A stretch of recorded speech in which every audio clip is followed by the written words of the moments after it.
Hello, everybody. My name is Beatrice Karlsson, and I work at the program department at Stockholm International Film Festival. Welcome to this conversation with Charlotte Gainsbourg, director of Jane by Charlotte. The film is nominated for the Stockholm Documentary Competition and is therefore also nominated for the Bronze Horse, the world's heaviest film prize. And thank you for joining us, Charlotte. We're so happy to have you with us today. Hello, well, I'm happy to be here. From where are you joining us? So it's the south of France, it's in the Provence. Les Alpes is the mountains that are near here. That sounds great. We would have loved to welcome you here, but hopefully we'll have the pleasure in the near future to welcome you to Stockholm physically. And we're so happy to do this Q&A digitally with you. So yes, let's get started. Thank you very much for a beautiful film. It's a very intimate documentary and also playful with use of different cameras. Could you tell us about the making of the film and the process of finding its shape and format? It took me a long time because I started shooting maybe 4 years ago with this idea of a very vague idea of just filming my mother during her shows, because she was doing a big tour with a show called Les Symphoniques, which were mainly the love songs between my mother and father. So it was a very emotional, for me, very emotional show. But anyway, that was the starting point. And so she agreed, and we started in Japan. And I started with this interview that you can see in the film, where we're both profile, and you can see that it's Japan. And I started asking her many questions. I thought as a starting point, I had to be as honest as possible. I wanted a real dialogue between us, and yes, something very intimate.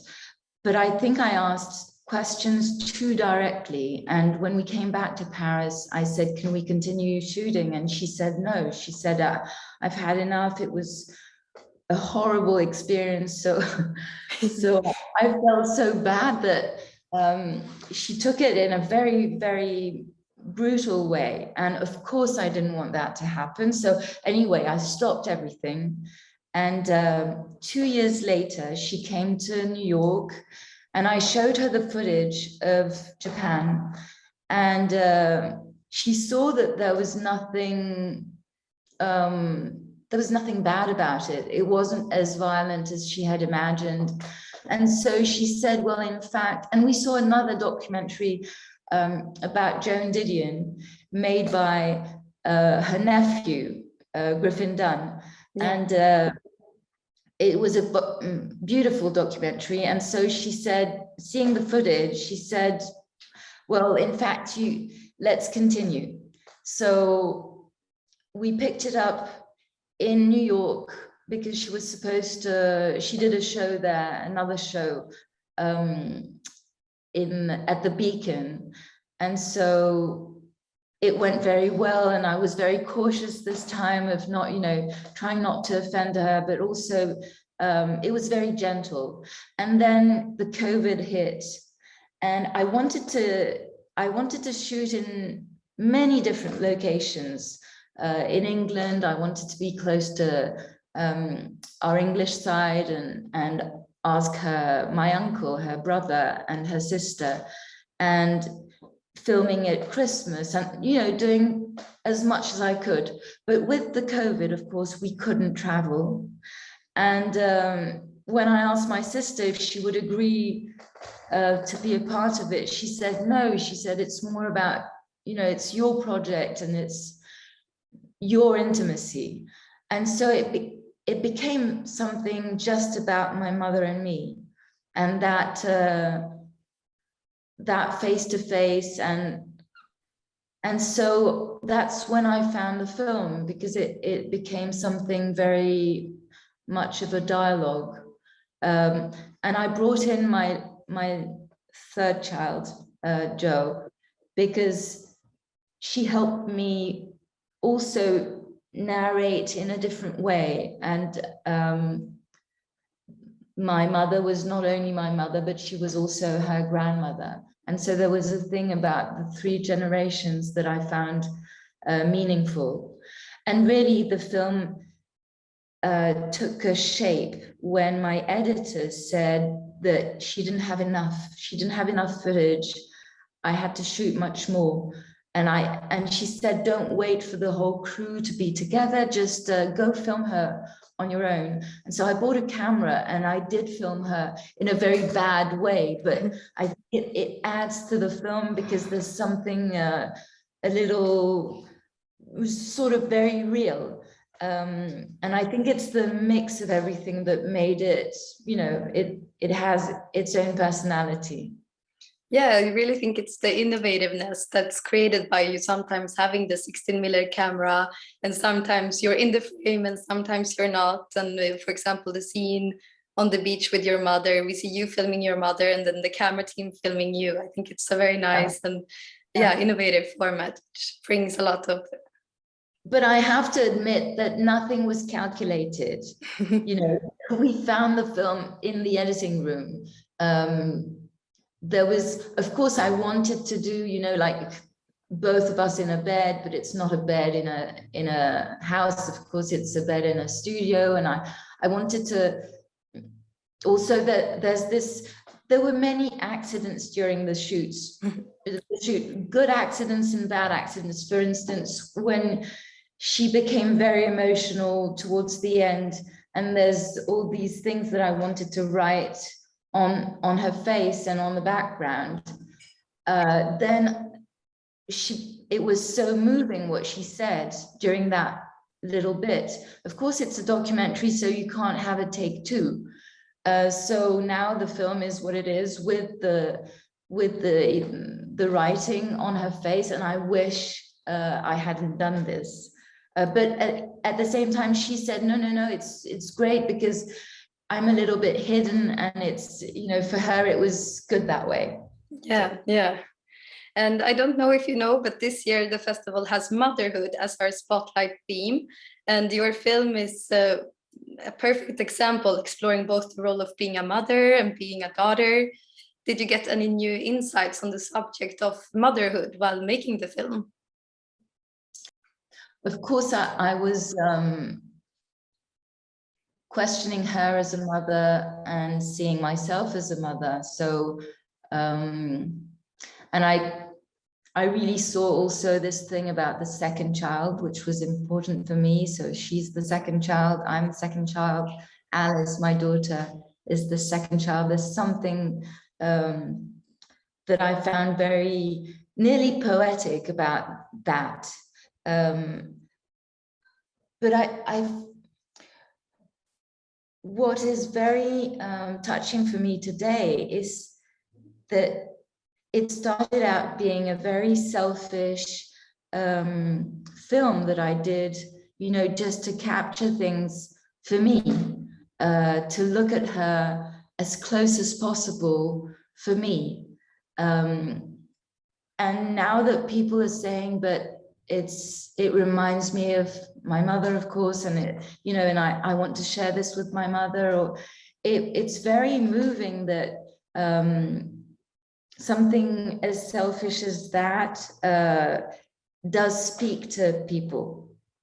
So, yeah. But it's a surprise because I have to admit that very often I do things just for myself. The music I do, very often it's what I have inside my head, what I want, and then it's another step. The fact that it's going to have a proper release is a surprise, because I thought I was making a documentary that would maybe go on French TV, or, you know, a very small thing. And now it's wonderful to be in festivals, and that it took a path that I had never imagined. So it's wonderful.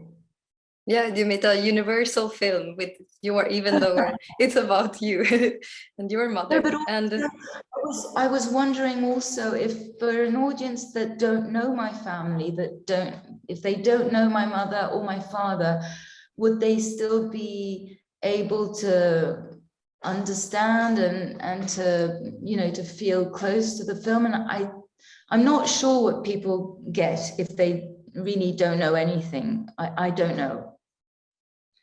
yeah, I think it's a beautiful film, and you capture something big with it. And I think for many people, a camera can create a certain distance. But in your case, you said it was a way to approach your mother and make this declaration of love to her. Why do you think that is? I think we have a strange way in my family to show our love. Very often it's going through a song, going through a camera, having a whole crew with us makes it less intimidating. I was very intimidated to really hold a camera, especially my photo camera, because my sister who died was the photographer of the family, and you know, she was a real photographer. So it was something that I felt very intimidating, and that it was not my role, but I wanted to do it. So it's a mixture of both. Having the purpose to look at her through a lens made it possible for me to get that close. But then being just one-on-one, I could never hold a camera. I needed my daughter to be there and to film both of them. You know, I needed an excuse, in fact. Yeah, because the film centers around your mother, but also around you. Was it planned from the start that you would be in the documentary, or was that something that was added or created in this live playful making? It happened. My understanding happened really late.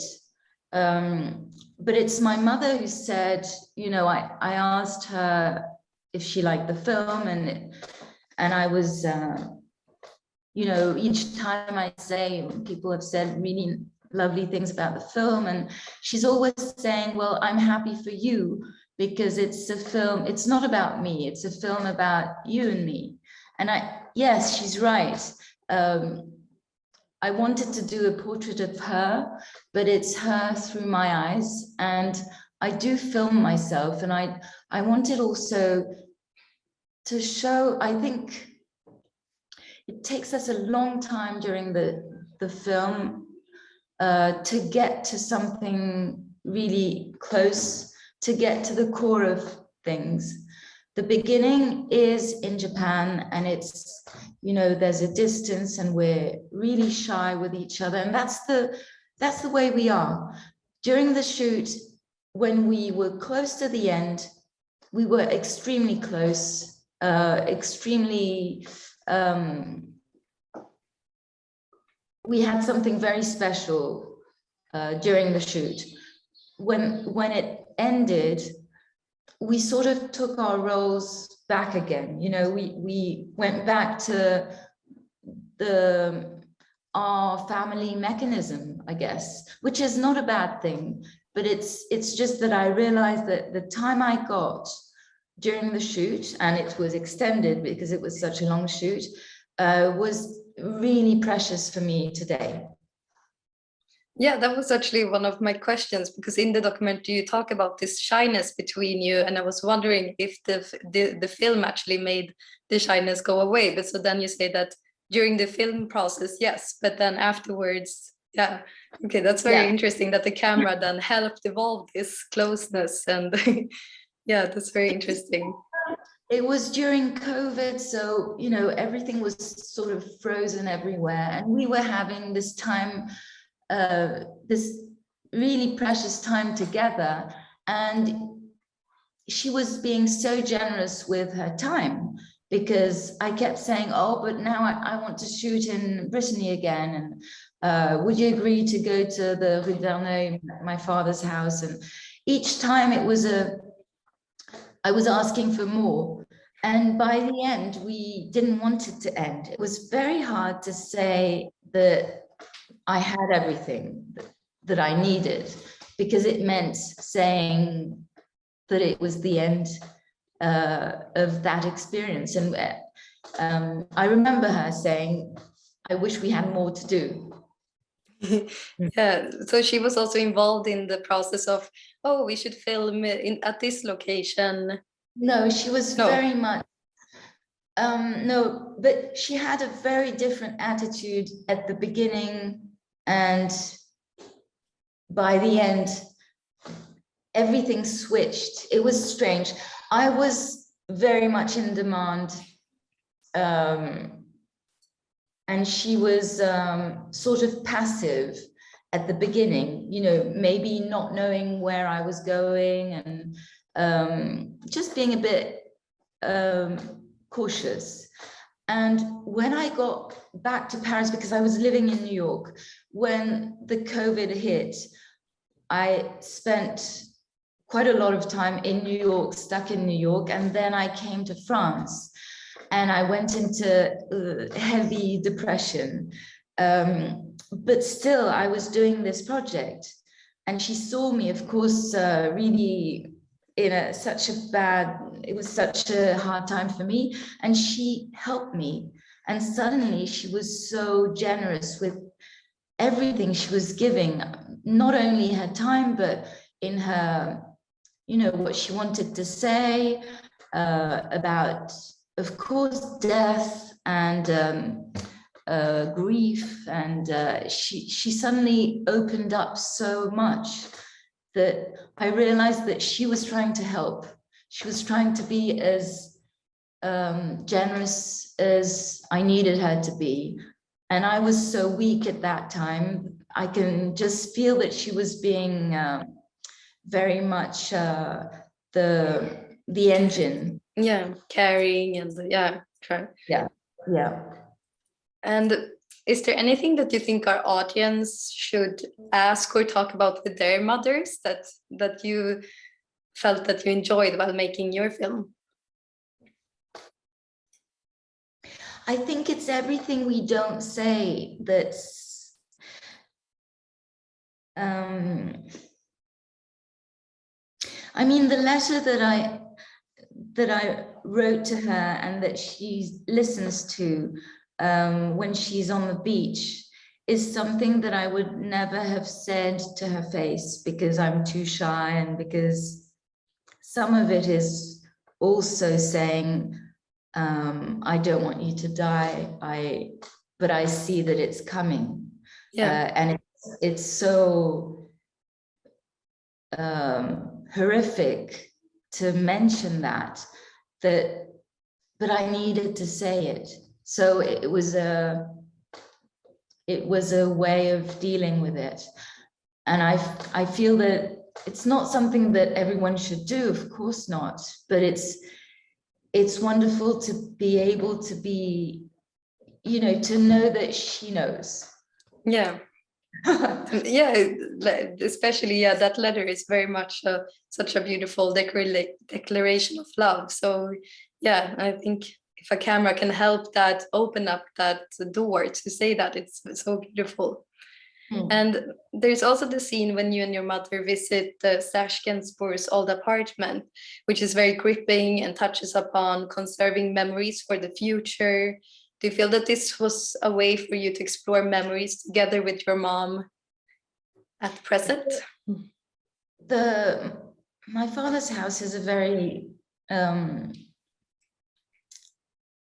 did a strange thing. When he died, I was 19, and I bought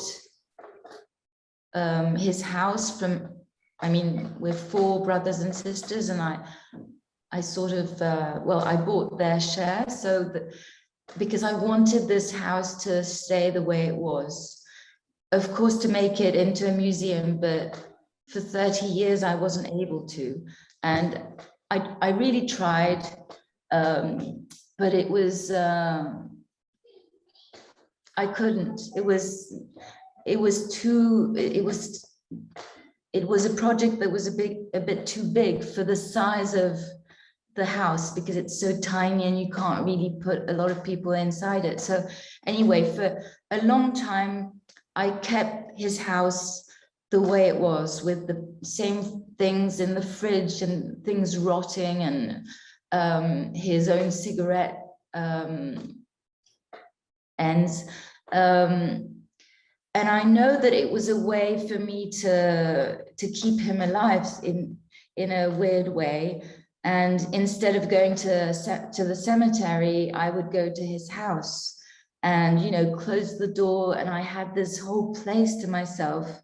And it was, I don't think it was the right way of grieving, because it meant that he was still coming back. There was a really strange, for 30 years, it was a very strange way to deal with it. But that was my way from 19 to my age. That was my way of thinking about my father. My mother had a different way, which was that she sang his songs. For 30 years, she continued singing his songs.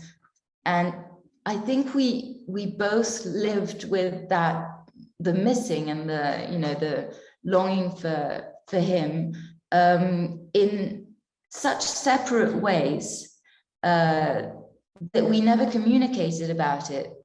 You know, maybe it was too much, and I never thought that she wanted to go Rue de Verneuil, and she never asked. So yeah. Because it was so hard for me to go there, I didn't think it was a very, I didn't think it was a kind invitation. So it was a lot of misunderstanding between us. Yeah, and you talked about it a little bit already, but so the film has received beautiful receptions from critics and audiences globally. And you said that your mom was very happy with the result, or what was her reception of the film? I think the first time she saw it, she was moved, and she understood what I had done, and, you know, the purpose of it, and the fact that that it was a love declaration. I think she got it, but at the same time, she doesn't like looking at herself. I feel the same way. I hate watching myself. So I think she didn't regret having shown herself with, you know, no makeup, and sometimes a bit rough with my own camera. I don't think she didn't mind it, but she minds seeing it. Yeah, so she's happy when her friends say, you know, that it's so moving and they love it. She acknowledges that, but I don't think she loves the film, no. Yeah, it is the part in the film also when she talks about looking herself in the mirror, but likes recognizing her voice, because that's the one she can identify with. So yeah, I understand. Yeah, also that was a real thing that I was very certain about, was that I didn't want to put archives. I didn't want to portray her the way she was in her 20s, 30s, and I didn't want to go back and forth. I wanted a portrait of her today, with her sense of humor today. That was the real, for me, that was the real fine line that I wanted. And I needed pictures of my sister Kate, because I wanted to talk about grieving. And I needed to see my father, because it was, of course, it meant so much. So, but it was I used the minimum. Yeah. And yes, so this was your first time directing, and I know both me and our audience are big fans and happy to watch you both in front of, now also behind the camera.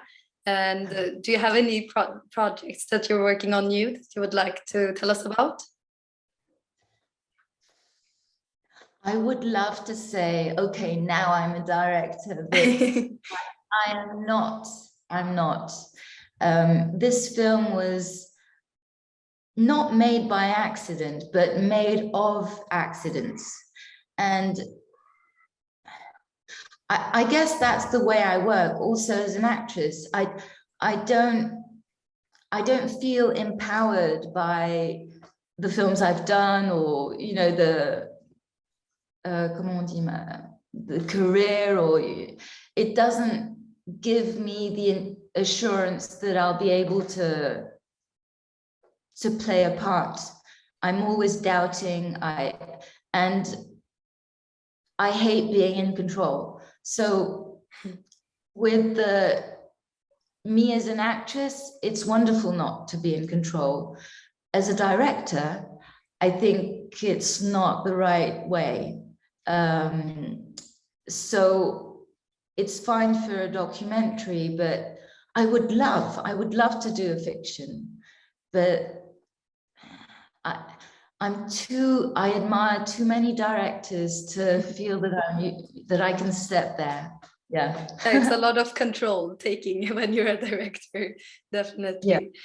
And yeah, I think that was it. And thank you very much, Charlotte, for participating in this conversation. Yeah, and thank you for inviting us to look at this beautiful film. Thanks. We're happy to present it. Thank you so much. Bye. Bye.